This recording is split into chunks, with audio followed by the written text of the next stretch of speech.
Atau jangan-jangan aksi ini penggeraknya orang yang biasa ngejilat Jokowi? No, rakyat nggak mungkin diam, Pak Jokowi.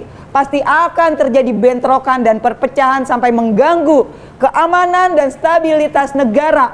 Apalagi udah ada narasi perlawanan akan aksi ini. Apa jangan-jangan sengaja mau bikin chaos biar pelantikan Pak Prabowo ditunda, masa jabatan Anda diperpanjang, Pak? Kok gua ada indikasi ke sana ya?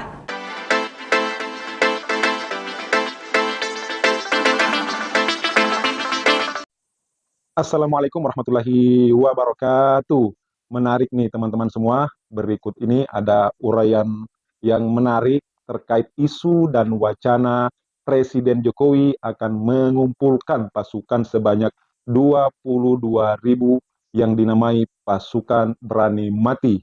Rencana itu akan dilaksanakan pada tanggal 22 September besok. Beredarnya narasi dan pemberitaan dari berbagai media yang infonya nih pada hari Minggu 22 September 2024 akan ada apel akbar mengatasnamakan pasukan berani mati pembela Jokowi yang akan dihadiri sekitar 20.000 orang. Infonya nih, wow, luar biadab. Ampun Pak Jokowi, ampun Pak Jokowi. Koordinator pasukan berani mati pembela Jokowi Sukodikdo Wardoyo mengatakan bahwa apel akbar ini menunjukkan komitmen dalam menjaga Jokowi dan keluarganya dari anasir jahat yang ingin menjatuhkannya dari kekuasaan. Sumpah deh, gue pengen ketawa ngakak denger narasi yang disampaikan Sukodikdo Wardoyo ini. Kok ada ya orang yang kebangetan logic file? Ini negara atau kerajaan ya? Ups, lupa. Kan ada Raja Jawa. Salah, Firaun Jawa deh.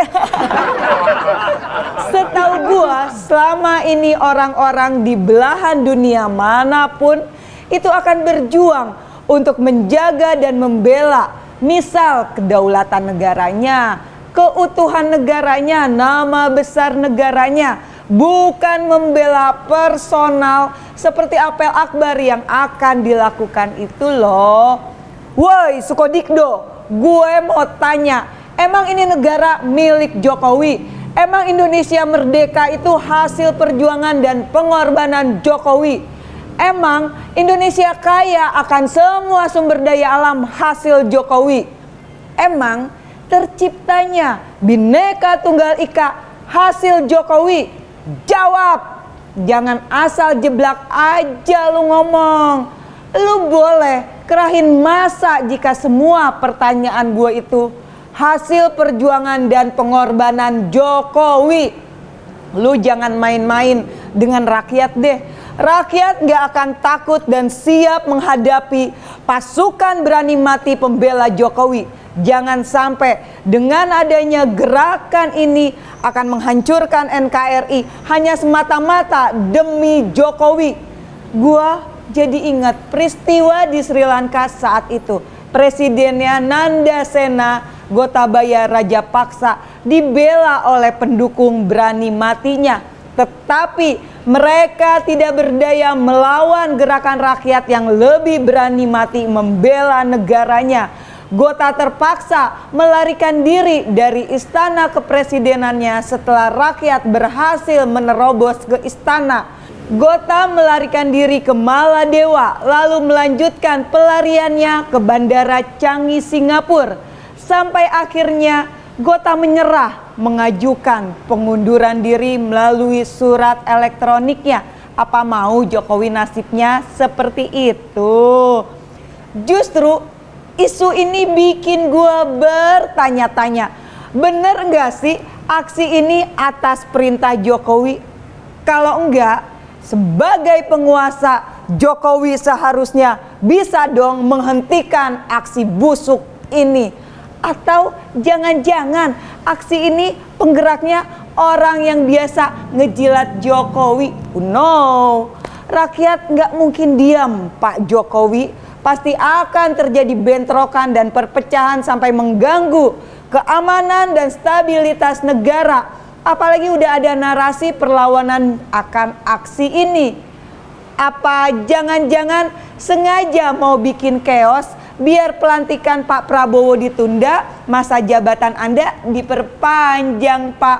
Kok gua ada indikasi ke sana ya? Kira-kira siapa yang biayain ya? Mau bilang biaya sendiri? Nggak mungkin banget. Ini aksi besar, pastinya membutuhkan dana yang sangat besar juga dong. Apalagi masa yang hadir dari segala penjuru Indonesia. Emang sanggup beli tiket sendiri? Kalau sanggup artinya rakyat Indonesia kaya-kaya dong. Kalau sampai aksi ini terjadi, kok bisa ya dapat izin? Teman-teman gua pernah loh mau bikin kegiatan di Tugu Proklamasi, nggak dapat izin sama sekali. Jangan-jangan ada keberpihakan nih. Maaf loh, cuma feeling aja. Tugu Proklamasi itu monumen perjuangan untuk kemerdekaan Indonesia, bukan monumen pembela seorang Jokowi. Sampai sini yang memberikan izin paham dong. Jujur ya, gue melihat aksi ini justru Jokowi sedang menunjukkan kelemahannya, takut bahkan panik atas perbuatannya sendiri terhadap bangsa ini. Jokowi sepertinya aware kalau dinasti politik yang dibangun dengan segala kelicikan, kebusukan, dan kemunafikan akan hancur. Tentu sangat menyakitkan untuk Jokowi. Apalagi salah satu faktor yang membuatnya hancur tak lain anak-anak dan menantunya sendiri. Sakitnya tuh di sini. Kalau apel akbar ini sampai berujung pada chaos, menimbulkan terganggunya keamanan dan stabilitas negara, mengakibatkan kerugian besar baik material maupun imaterial, Jokowi harus bertanggung jawab, termasuk Kapolri dan pejabat publik lainnya yang terlibat. Untuk Pak Prabowo yang terhormat sebagai Menteri Pertahanan dan juga Presiden terpilih, saya berharap agar bersikap tegas dan tidak hanya menjadi penonton dari tindakan yang dapat mengancam keamanan dan stabilitas negara ini. Beresiko terhadap pelantikan Bapak nanti pastinya pada tanggal 20 Oktober 2024, bahkan ada kemungkinan berdampak pada pemerintahan Pak Prabowo nantinya juga loh. Maaf, hanya saran aja Pak Prabowo. Gua pengen tahu apa jadinya jika pasukan berani mati pembela Jokowi berhadapan dengan pasukan berani mati pembela NKRI. Apakah aksi ini bagian dari skenario konspirasi kotor aktor-aktor yang berkepentingan? Salam revolusi cinta. Wacana Pak Jokowi mengumpulkan 20.000 pasukan berani mati menjadi pemberitaan yang hangat, menjadi berita yang juga sensitif karena beberapa tokoh nasional membaca di sana ada bau-bau PKI. Nah, tadi kita sudah jelaskan, dengarkan uraiannya. Jika itu tujuannya, jangan sampai ada kelompok-kelompok lain yang tidak menerima hal itu dan terjadi benturan-benturan, dan itu diperingatkan kepada Pak Jokowi jangan sampai hal-hal itu terjadi. Atau bisa juga Pak Jokowi ingin menunjukkan kepada rakyat bahwa meskipun kekuasaannya, jabatan sebagai presiden berakhir, dia tidak kehilangan power, dia tidak kehilangan pengaruh, dominasinya tetap bisa dipertahankan. Apapun itu, kita harus menjadi rakyat yang cerdas, jangan mudah diprovokasi, konsumsi berita-berita yang baik, dan dianalisa ketika mendapatkan info-info yang di dalamnya bisa mengandung adu domba. Jangan kita langsung menelan mentah-mentah dan menerima informasi itu. Ya, semoga kita semua menjadi warga negara yang baik dan Indonesia senantiasa maju dan berkembang jauh lebih baik ke depannya. Sekian.